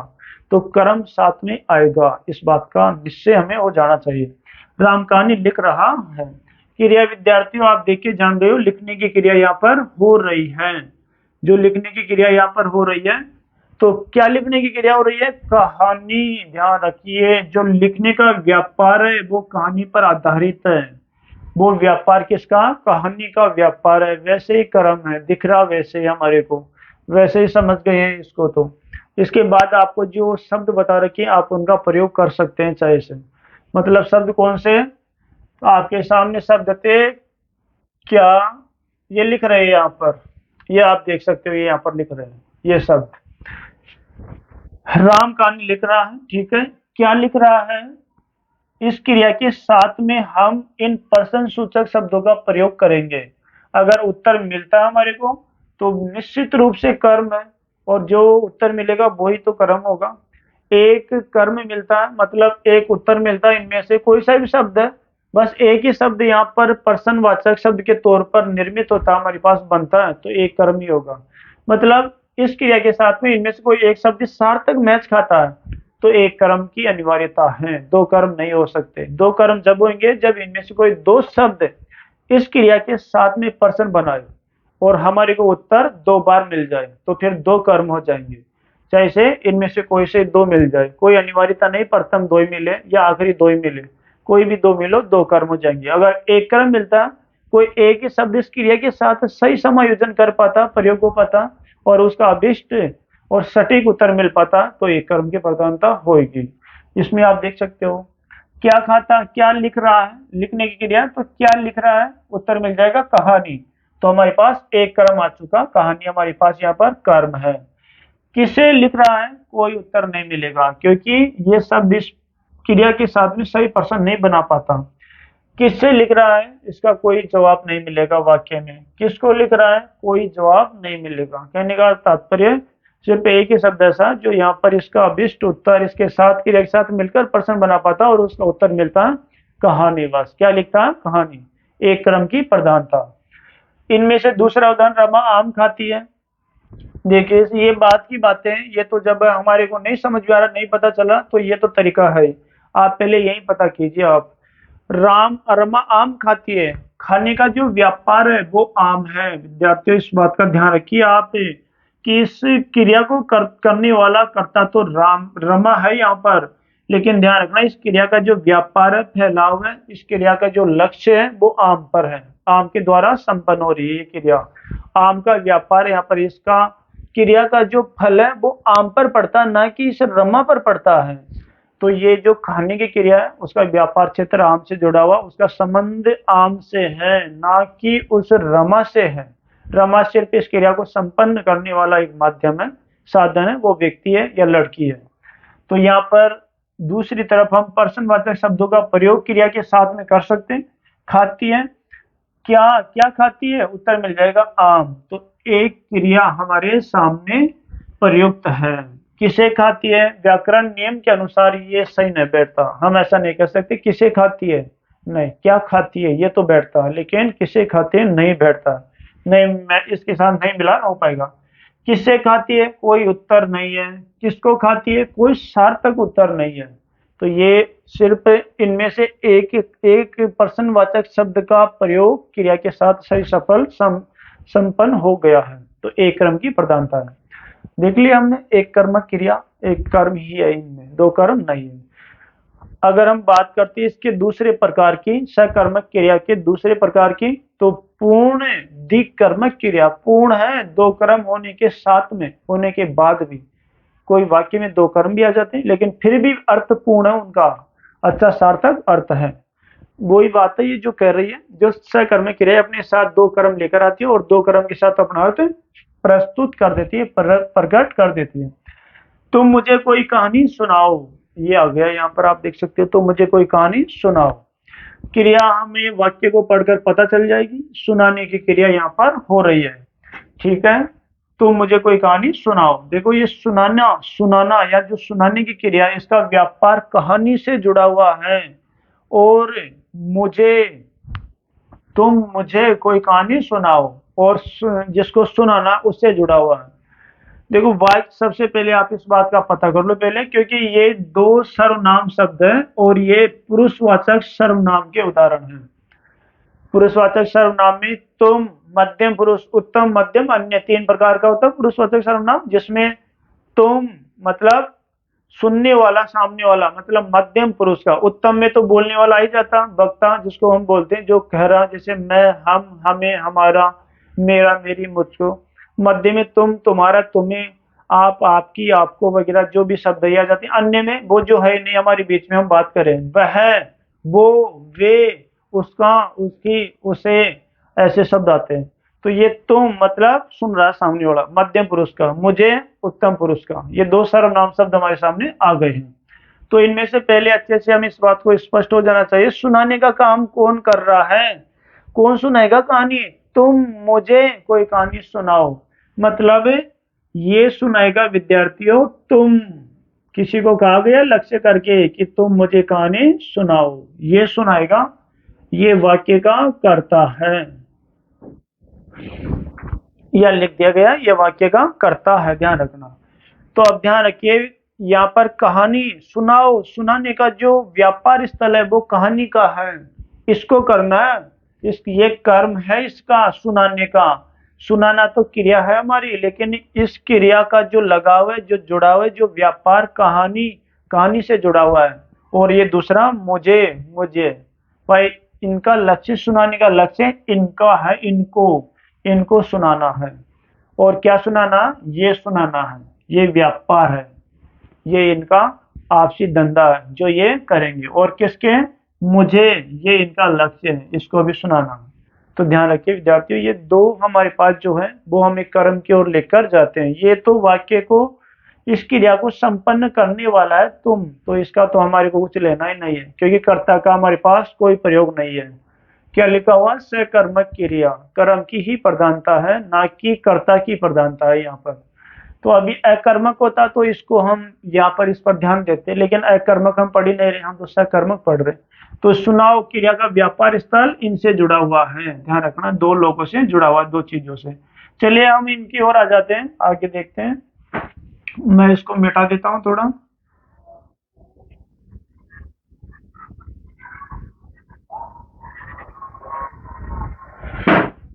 आप इनके साथ में पर्सनवाचक के शब्दों का प्रयोग कर सकते हो क्रिया के साथ में।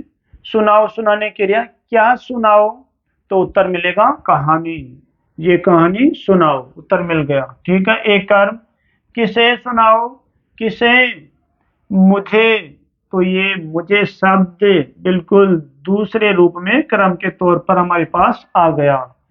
किससे सुनाओ, कोई सार्थक उत्तर नहीं मिल पाएगा। किसको सुनाओ, मुझे, तो ये किसको और किसे का जुड़ाव एक से ही है, इन दोनों का जुड़ाव एक ही शब्द से है। यहाँ पर अलग अलग शब्द नहीं आया यहाँ पर उत्तर के तौर पर हमारे पास, इसलिए ये एक ही माना जाएगा, एक ही है कर्म यहाँ पर, और एक ये दो कर्म आ गए हमारे पास, बिल्कुल पूर्ण द्विकर्मक क्रिया। पूर्ण है वाक्य दो कर्म होने के साथ, क्रिया के साथ दो कर्म होने पर वाक्य पूर्ण है। तो तुम मुझे कोई कहानी सुनाओ, बिल्कुल पूर्ण, आप खुद भी पढ़ रहे हो, इसको खुद भी समझ रहे हो, इसमें कोई अपूर्णता नहीं है वाक्य में। मैं चाकू से फल काटता है, ठीक है, काटने की क्रिया हो रही है, और क्रिया का व्यापार क्या है, किसका है, फल का है। काटने की जो क्रिया हो रही है उसको करता तो महेश है यहाँ पर, महेश, लेकिन काटने की जो क्रिया उसका व्यापार क्या है, फल और चाकू, क्योंकि ये दोनों ही तो काम आएंगे, इन दोनों के ऊपर ही तो ये कार्य किया जाएगा। तो ये दोनों क्या है यहाँ पर, कर्म है। ध्यान रखिए विद्यार्थियों, जो व्यापार हो रहा है यहाँ पर वो फल और चाकू का हो रहा है। ये दो महेश तो एक इसको माध्यम बनाया गया, ये तो करता है इस क्रिया को करने वाला, बाकी जो व्यापार है, जो यहाँ पर व्यापार ये जुड़ा हुआ है वो फल और चाकू से है, दोनों से, क्योंकि जो भी व्यापार होगा, जो भी क्रियाविधि गतिविधि होगी, इन दोनों के माध्यम से, इन पर ही संपन्न होगी, इनसे ही संपन्न होगी, ये तो सिर्फ इसका कार्य करता है। आगे देखिए, क्या, किसे, किससे, किसको प्रयोग कर लीजिए आप। क्या काटता है, फल काटता, एक हमारे पास कर्म आ गया। किसे काटता है, व्याकरण नियम के अनुसार हम ऐसे नहीं कह सकते फल को काटता, किसे काटता, किसको काटता है, किसे काटता है, इनको फल को क्या काटता है, तो फल हम जवाब दे देंगे। फल काटता, किसे काटता है, ये यहाँ पर स्पष्टीकरण नहीं हो पाएगा। किससे काटता है, चाकू से, बिल्कुल इसका जवाब है चाकू से। ये दूसरा हमारे पास कर्म है। ये किसको काटता है, अब हम ऐसा नहीं कह सकते फल को काटता है, ये व्याकरण नियम के अनुसार अशुद्ध है। किसको काटता है, तो ये आप यहाँ पर अपनी भाषा के हिसाब से चाहे फल को बोलिए, फल को काटता है, लेकिन व्याकरण नियम के अनुसार अशुद्ध होएगा वो। यहाँ पर क्या काटता है, बस मिल गया, फल काटता है। तो यहाँ पर हमारे पास दो शब्द पर्सनवाचक क्रिया के साथ जुड़ते हैं और दोनों का उत्तर फल और चाकू। परिणाम स्वरूप दो कर्म की प्रधानता है वाक्य में। दो कर्म होने के साथ वाक्य अपना सार्थक अर्थ देता है। इस प्रकार विद्यार्थियों ध्यान रखना, पूर्ण दिक्कर्मक क्रिया दो दो कर्म की प्रधानता हो रही है। प्रधान व गौण कर्म एक बात और होती है भाई, जब दो कर्म आते हैं ना तो दोनों कर्म प्रधान यानी महत्वपूर्ण भी नहीं हो सकते और गौण यानी कम महत्वपूर्ण भी नहीं हो सकते। तो कौन सा ज्यादा महत्वपूर्ण है तो कौन सा कम है, ये भी हमें समझ लेना जरूरी है। देखो सबसे पहले यहाँ पर लिखा हुआ क्या शब्द, क्या क्रिया के साथ क्या प्रश्नवाचक शब्द का प्रयोग आप कीजिए, उसके साथ जो उत्तर मिलेगा ना वो प्रधान कर्म ही होगा। और वाक्य में किसे, किसको, इनके साथ जो उत्तर मिलेगा वो उसका फिर गौण कर्म हो जाएगा। तो यहाँ पर ध्यान रखिए, हमारे पास जो उत्तर आ रहा है यहाँ पर क्या, क्या सुनाओ कहानी, ये प्रधान कर्म है। किसको, किसको सुनाओ, मुझे, तो ये गौण कर्म है। यहाँ पर ये यहाँ पर नीचे लिख भी रखा है, नोट, एक कर्मक व द्विकर्मक क्रिया को पहचानने हेतु क्रिया के साथ क्या व किसे शब्द का प्रयोग करना चाहिए। क्या के साथ करने पर जो उत्तर मिलेगा वो प्रधान, और किसके साथ, किसे या किससे, किसको, तो अगर उनका उत्तर आया तो वो फिर गौण कर्म हो जाएगा। तो यहाँ पर ऐसे मान लीजिए, क्या, क्या सुनाओ कहानी, ये प्रधान कर्म है तो मुझे गौण कर्म। क्या काटता, फल, ये प्रधान कर्म, प्रधान कर्म है, और ये चाकू गौण कर्म है इसका। तो इन दोनों बातों का आप ध्यान रखना, ये स्पष्टीकरण इसी का दिया हुआ है। क्या प्रश्न का प्राप्त उत्तर प्रधान व किसे, किसको, प्रश्न का उत्तर गौण कर्म हो जाएगा अपने आप ही। इसका जो तीसरा प्रकार है विद्यार्थियों, वह अपूर्ण सकर्मक क्रिया। सकर्म कर्मक क्रिया कर्म के साथ में तो है क्रिया लेकिन फिर भी अपूर्ण है। अब ऐसा क्या, कई वाक्य ऐसे होते हैं तो वो कर्म के साथ तो क्रिया आती है लेकिन फिर भी अपना अर्थ स्पष्ट नहीं कर पाते हैं। देखिए, मैं कहूं महेश को अपना सरपंच चुन लिया, महेश को अपना सरपंच चुन लिया। अब आप प्रश्न लगाइए, क्या चुन लिया, सरपंच, ठीक है, उत्तर मिल गया आपको, एक उत्तर। अब बताइए आपका ये वाक्य पूरा है या आपके मन में कोई जिज्ञासा नहीं जाग रही है इस वाक्य को सुनकर। वापिस मैं कह रहा हूं, महेश को सरपंच चुन लिया गया, महेश को सरपंच चुन लिया, या इस तरह से समझिए। अब आपके मन में जिज्ञासा होगी किसने चुना है सरपंच उसको। आपके मन में ये तो होगा ना भाई, कौन, किन लोगों ने चुना, किन ग्रामवासियों ने चुना या किन लोगों ने चुना उसको, मुख्य तौर पर आपके मन में जिज्ञासा हो जाएगी।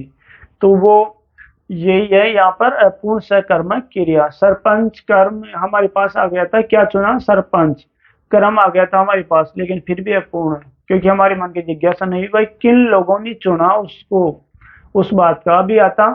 जनता ने महेश को अपना सरपंच चुन लिया तो फिर समझ में आ जाती कि हाँ जनता ने चुन लिया। तो इस प्रकार से वो क्रियाएं अपूर्ण होती है, उनके लिए एक अलग से शब्द का होना, संज्ञा का होना जरूरी हो जाता है, जो हमारे को इसमें बताया गया है। अपूर्ण सकर्मक क्रिया, देखिए बिल्कुल नाम से हमारे को स्पष्ट है, अपूर्ण है, पूरी नहीं है वो क्रियाएं, कर्म के होते हुए भी उनके लिए कोई अलग से शब्द की जरूरत पड़ेगी। आइए देखते हैं, जो क्रिया कर्म के होने के बाद भी अपना पूर्ण अर्थ देने में समर्थ नहीं होती है, नहीं होती, हम यही पढ़े अभी अभी, आपको यही बताया गया मौखिक तौर पर। ऐसी क्रियाएं अपना पूर्ण अर्थ देने हेतु कर्म से संबंधित, संबंधित साथ, कर्म से संबंधित या कर्म के कर्म संबंधित, यहाँ पर ओब्लिक है भाई, ये मैं भूल गया था उसको लगाना, मिसिंग हो गई। देने हेतु कर्म से संबंधित या कर्म के साथ एक अन्य शब्द की अपेक्षा रखती है। एक अन्य शब्द का आना जरूरी, वो अपेक्षा रखती है, उम्मीद रखती है। ये उदाहरण है आपके सामने। जनता ने किरण को अपना प्रतिनिधि चुना। ये देख लीजिए आपके सामने, जनता ने किरण को अपना प्रतिनिधि चुना। अब यहाँ पर इसको हटा दीजिए आप, यहाँ पर जनता ने, इसको हटा दो यहाँ पर। ये तो पूरा लिख दिया गया है, ये तो बिल्कुल स्पष्ट उदाहरण है। जनता ने किरण को अपना प्रतिनिधि चुना, या बोले किरण को अपना प्रतिनिधि चुना, बस इतना ही आप रखिए इसको। सबसे पहले इसमें अपन कर्म और ये तो ढूंढ लेते हैं सबसे पहले। आइए, तो प्रतिनिधि चुना, इसमें जो क्रिया है वो चुनने की क्रिया है विद्यार्थियों। आप ऐसा मत समझना इसमें क्रिया नहीं है, चुनने की क्रिया। चुनना मतलब सेलेक्ट करना, अंग्रेजी में बोलते हैं जिसको, स्वीकार कर लेना। ये देखिए यहाँ पर चुना, तो चुनने की क्रिया हो रही है यहाँ पर। और क्या चुनने की? प्रतिनिधि बताया गया, ये वाले पर्सन, ये पर्सन सूचक हमारे पास शब्द रहे सामने। क्या चुनेंगे? प्रतिनिधि। आ गया कर्म तो हमारे साथ, बिल्कुल कर्म। क्या? किसे? किसे चुनने की? आ गया प्रतिनिधि में क्या चुनने की? प्रतिनिधि चुनने की। ठीक है, किसे नहीं बैठेगा? किससे नहीं बैठेगा? किसको चुनने की? इसका भी नहीं बैठेगा। मतलब एक कर्म हमारे पास आ गया। किसको? किसको चुनने की? किरण को। ये आ जाएगा भाई किरण को, इसका एक और हो जाएगा किरण को। किसको? किसको चुनने की? किरण को चुनना। तो ये दो हमारे पास यहाँ क्रम है, ये दोनों क्रम है यहाँ। अब देखिए ये क्या कह रहा है, ये हमारे को ये कह रहा है कि जब वाक्य में क्रम के होने पर भी अपूर्ण होती है वो क्रिया है, तो कैसे होती है? बस वही बात है।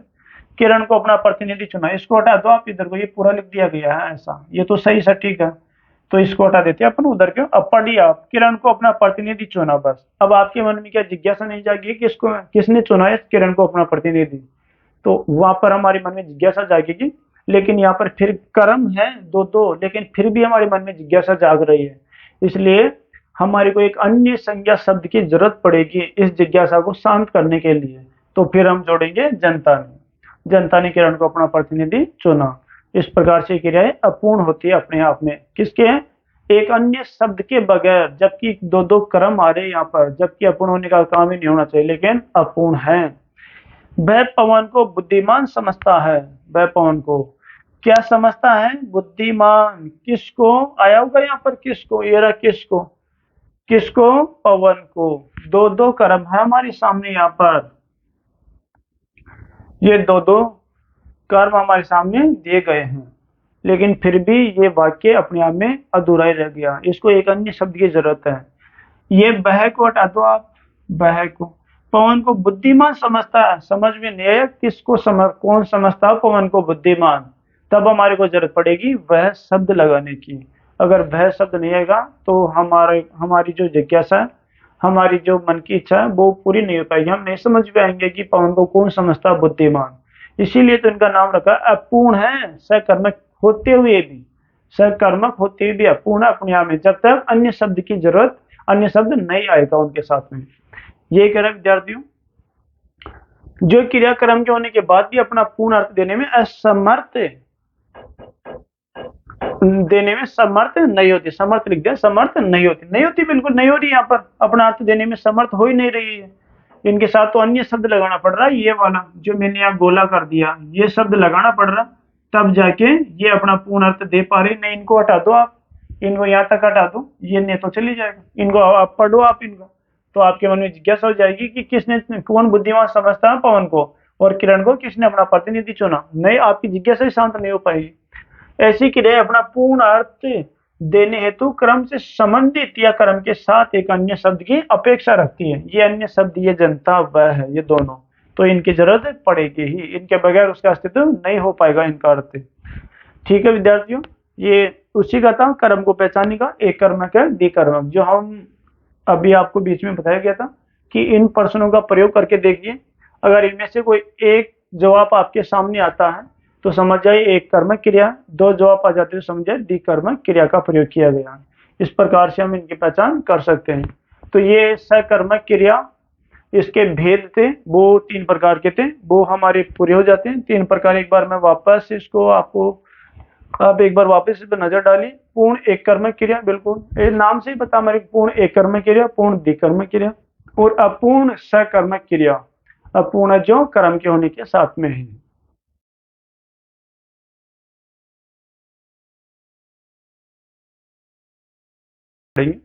आपको पूर्व वीडियो में आपको बताया गया था पहले, इससे पहले, कि रचना या प्रयोग के आधार पर क्रिया की 8 भेद होते हैं या प्रकार होते हैं।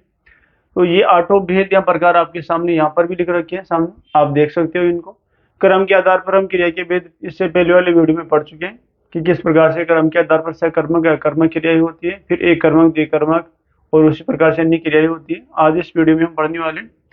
देखो ये जो 8 प्रयोग हैं इसके 8 भेद हैं। 8 भेद मैंने एक बार वापस यहाँ पर आपके सामने प्रस्तुत किया है, आप देख सकते हो इन 8 भेद को। संयुक्त क्रिया, ठीक है, ये इनके 8 भेदों के नाम मात्र है। इनका विस्तार विवरण हम जो नीचे वीडियो दिया गया, एक एक का विवरण दिया गया आपको, उनमें हम अध्ययन करेंगे इनका। संयुक्त क्रिया, पहले इसकी हम पहले क्रिया की ओर चले। संयुक्त क्रिया ये प्रयोग या रचना के आधार पर क्रिया के भेद प्रकार होते हैं। विद्यार्थियों ध्यान रखिए इनको। संयुक्त क्रिया जैसा कि हमारे को नाम से ही पता चल रहा है, ये नाम से ही संयुक्त जुड़ी हुई क्रिया, दो क्रियाएं कम से कम होगी, अर्थात मेल होगा क्रियाओं का। तो जो क्रियाएं दो क्रियाओं के योग से बनकर एक ही क्रिया का काम करती है, बिल्कुल सही बात कही है इसने। जो क्रियाएं ऐसी, कई क्रियाएं ऐसी होती हैं जो दो क्रियाओं से मिलकर बनती है वो, लेकिन काम एक ही क्रिया का करेगी। मतलब काम एक ही काम का होने का हमारे को बोध करवाएगी, दो काम होने का बोध नहीं करवाएगी। किस प्रकार से? माताजी ने खाना बना लिया। देखिए विद्यार्थियों, आप यहाँ पर देख सकते हो माताजी ने खाना बना लिया। आप देख रहे हो यहाँ पर कोई दो क्रिया दिखाई दे रही है आपको, या समझ में आ रही है, ज्ञान बोध हो रहा है आपको दो क्रियाओं का? अर्थात नहीं, यहाँ पर हमारे को दो क्रियाओं का कोई ज्ञान बोध नहीं हो रहा, सिर्फ एक ही क्रिया हो रही है, खाना बनाने की। लेकिन यहाँ पर जो दो क्रिया है वो इस अर्थ में आई है, ये बना और लिया, ये दो क्रियाएं हैं। तो यहाँ पर ध्यान रखिए हमारे सामने दो क्रियाएं प्रस्तुत हो गई। माताजी चली गई, अब हम ऐसे कहते हैं माताजी चली गई, तो यहाँ भी दो क्रियाएं हैं, लेकिन काम एक ही क्रिया का कर रही है वो, कि माताजी चली गई है, वो यहाँ से जा चुकी है। हमारे को दो क्रियाओं का यहाँ ज्ञानबोध नहीं हो पाएगा। ये दूसरा उदाहरण है, बच्चे चले गए। अच्छा, ये माताजी से जुड़ा हुआ, बच्चे चले गए। अब आप देख सकते हो यहाँ पर ये चले गए, ये हमारे को दो क्रियाओं का ज्ञान यहाँ पर करवाता है। लेकिन हम अगर इसका अर्थ लेंगे, इस वाक्य को हम पढ़ेंगे, तो हमारे को बच्चों के चले जाने का ही ज्ञान होगा, ना कि दो क्रियाओं का यहाँ पर ज्ञान हो पाएगा। उसी प्रकार लोगों ने अपने घर बसा लिए, तो अपने घर बसा लिए। माताजी ने कथा सुन ली, तो सुनना और ली दो क्रिया यहाँ भी हो गई, लेकिन वो एक ही क्रिया का हमारे को बोध करवाएगी कि माताजी ने सुन ली है। चलिए इसके हम दूसरे प्रकार की बात करिए विद्यार्थियों, प्रेरणार्थक क्रिया। प्रेरणार्थक का मतलब है प्रेरणा देकर। हमारे जो व्यक्ति खुद कार्य नहीं करता है, लेकिन अपनी प्रेरणा के माध्यम से किसी और को कहकर कार्य करवाता है वो। हालांकि कार्य तो उसी के माध्यम से होता है, क्योंकि वो ही कहलवाता है और उसी की प्रेरणा से सामने वाला कार्य करता है। लेकिन यहाँ पर वो स्वयं कार्य नहीं करता है, प्रेरणा देकर, आज्ञा देकर कार्य करवाता है। आइए देखते हैं हम जिन क्रियाओं को कर्ता स्वयं न कर, कर्ता कार्य को करने वाला कर्ता होता है, ये बात हम पहले पढ़ चुके हैं। स्वयं न कर प्रेरणा के माध्यम से अन्य से करवाता है, ठीक है ना। जिन क्रियाओं को कर्ता स्वयं न करके अपनी प्रेरणा के माध्यम से अन्य व्यक्ति से करवाता है। उदाहरण के तौर पर रमेश महेश से पत्र पढ़वाता है।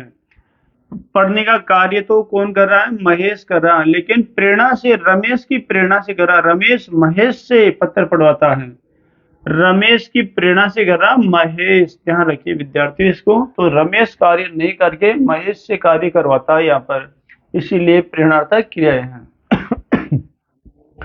मालिक नौकर से काम करवाता है, ये इसी का उदाहरण, बिल्कुल प्रेरणार्थक क्रिया को मालिक काम ना करके नौकर से कार्य करवाता है यहाँ पर। तो इस प्रकार से प्रेरणार्थक क्रियाएं होती है। जो क्रियाएं करता स्वयं कार्य नहीं करके अपनी प्रेरणा के माध्यम से अन्य व्यक्ति से कार्य करवाता है, वो प्रेरणार्थक क्रियाएं होती है। चलिए आगे देखिए, पूर्वकालिक क्रियाएं। कुछ क्रियाएं ऐसी होती है जब एक क्रिया पहले घटित होती है, एक कार्य पहले होता है, उसके बाद दूसरा कार्य या दूसरी क्रिया होती है।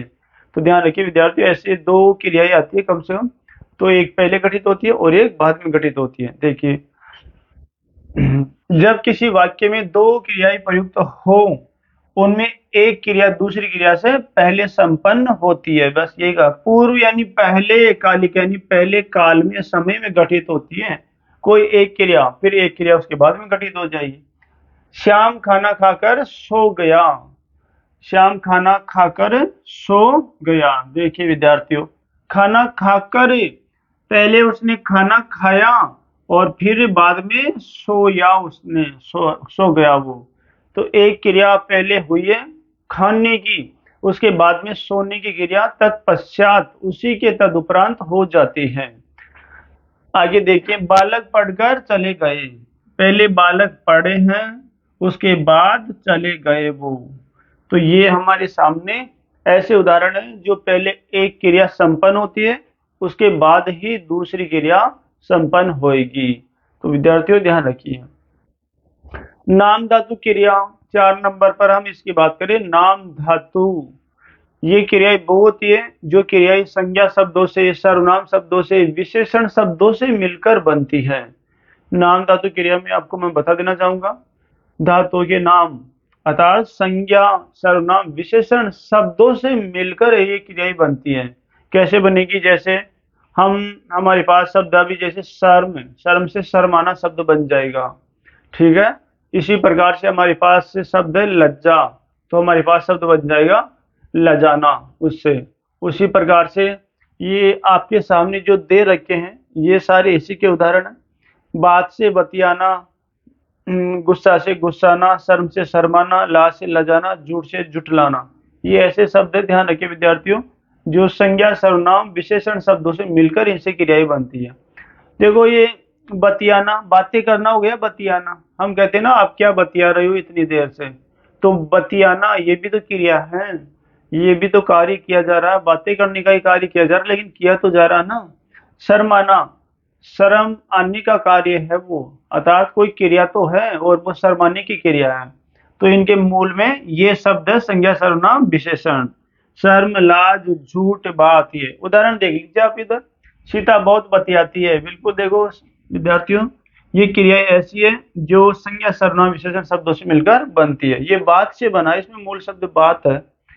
आजकल श्याम मुझे जुटलाने लगा है, ठीक है, ये जुटलाने शब्द वही संज्ञा, सर्वनाम, विशेषण शब्दों से मिलकर बना है। रमा बहुत लजाती है, ठीक है, ये लजाती शब्द इसमें आ गया। लड़की शर्माने लगी, थोड़ी चाय गरमा दो, ठीक है। इसी प्रकार से ठिठुरना, ठिठुरन, ऐसे शब्द बन जाते हैं, हमें बहुत ठिठुरन हो रही है।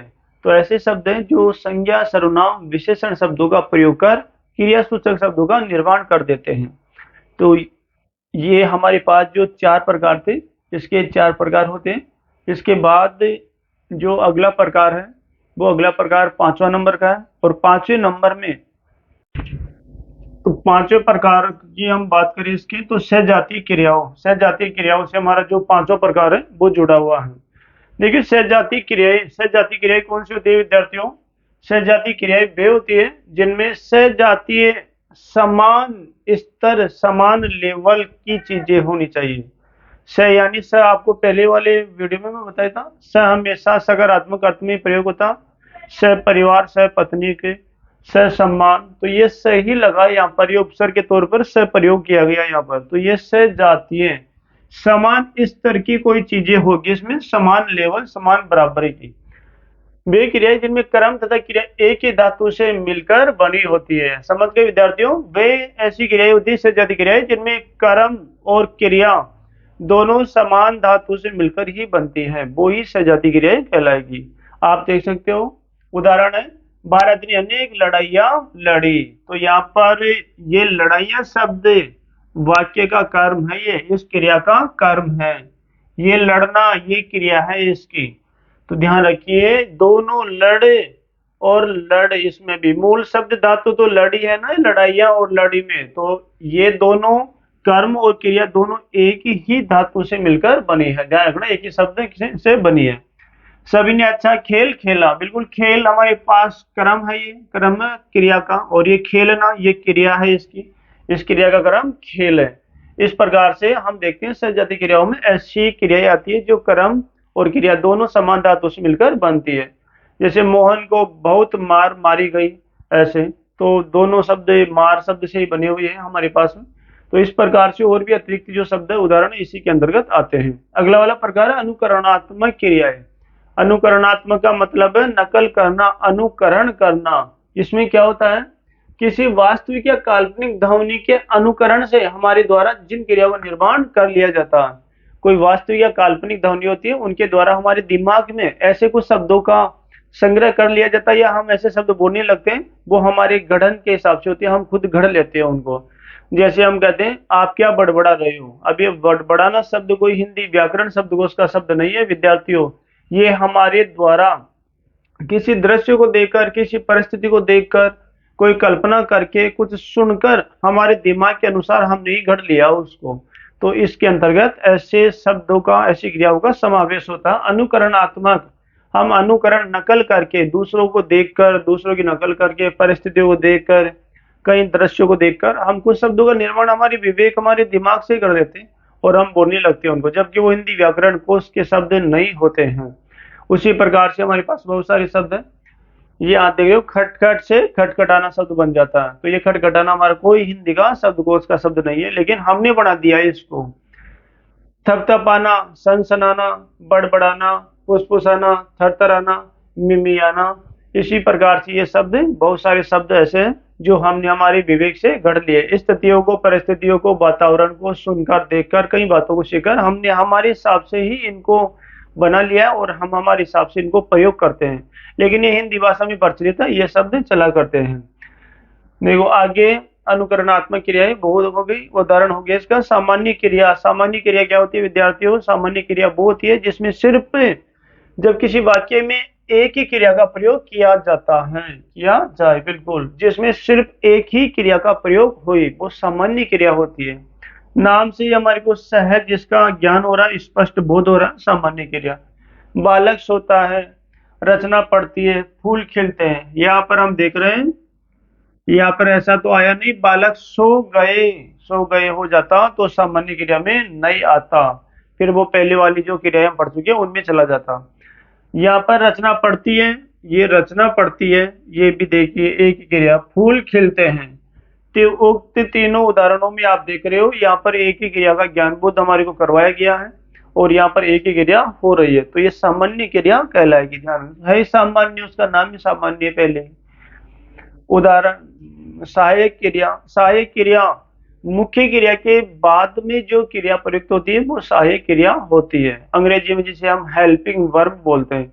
तो ये मुख्य क्रिया के साथ ही प्रयोग होगी, मुख्य क्रिया नहीं आएगी तो उसका कोई अस्तित्व नहीं होता है। लेकिन ध्यान रखिए विद्यार्थियों, कई वाक्यों में ये उन वाक्यों को पूरा करने के लिए भी जरूरी होती है, चाहे इससे मुख्य क्रिया नहीं आए तो भी ये जरूरी होती है। और इन क्रिया के साथ तो विशिष्ट अनिवार्य रूप से ये प्रयोग होगी ही। देखो अगर ये सहायक क्रिया का प्रयोग नहीं करेंगे तो फिर वो वाक्य अपूर्ण ही लगेगा, पूर्ण उसका पूरा अधूरा उसका पता हमारे को नहीं चल पाएगा। ये क्या कह रही है? किसी वाक्य में मूल क्रिया को, मूल क्रिया जान गई ना, ये मूल क्रिया हो गई, ये मूल क्रिया। किसी वाक्य में मूल क्रिया को पूर्ण रूप प्रदान करने वाली क्रिया सहायक क्रिया कहलाती है। यहाँ आप देख लीजिए, रमा पढ़नी जाती है, ये जो सहायक क्रिया है ये सभी वाक्यों में प्रयोग होती है, इसका आना अनिवार्य होता है विद्यार्थियों, ये आती रहती है। हमने जो भी पढ़े वो उनमें ये प्रयोग तो होती है लगभग। तो रमा पढ़नी जाती है, ये जो है शब्द है, ये थी शब्द है और ये है, यही हमारे सामने सहायक क्रिया के तौर पर प्रयुक्त हुए हैं।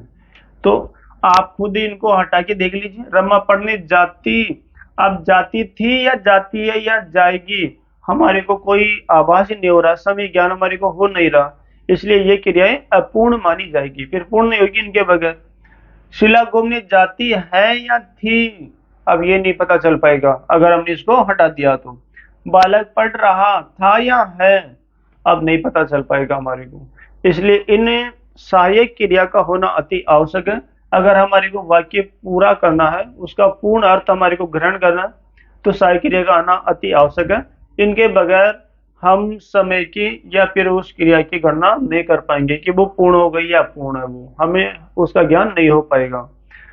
सहायक क्रिया के अभाव में मुख्य क्रिया पूर्ण होती है, होगी, बिल्कुल हम पढ़ चुके, देख चुके कि किस प्रकार से सहायक क्रिया के अभाव में ये क्रिया पूर्ण नहीं मानी जाएगी, ये अधूरी ही रहेगी। इस प्रकार विद्यार्थियों